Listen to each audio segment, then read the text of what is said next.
Kasalanan ko pa na ang alinitil ng tao. Sa ganong paraan ay mabubuhay ako. Kasalanan ko pa na ang alinitil ng tao.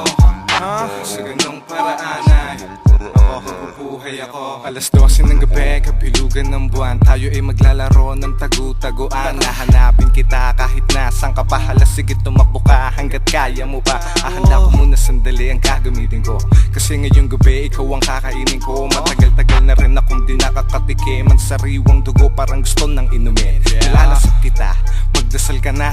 Nakita na kita, ako'y dinedemonyo na. Ang putang ina, pumapalag ka pa. Inabot ka tuloy ng 11 taga. Sabay putol sa kamay, hila sa mata, dahi sa bibig, sabay martilyo sa panga. Biglang hiwa sa tiyan, kukunin ng laman loob. At di ako titigil hanggang sa ako ay mabusog. Kasalanan ko pa na ang alinitil ng tao.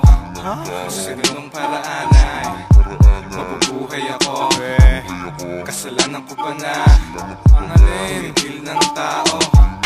Sa ganong paraan ay mabubuhay ako. Nagising ng umaga, nasan ba ako? Anong nangyari dito, ba't patay katabi ko? Ayoko nga pala, nagpalitan niyo ako. Malamang sa alamang ay kinain ko ito. Nakapatay na naman ng tao.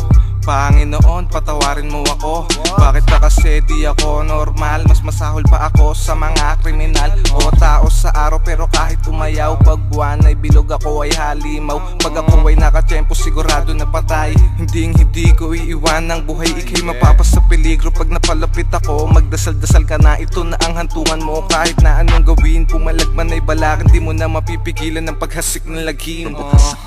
Kasalanan ko pa na ang alinitil ng tao.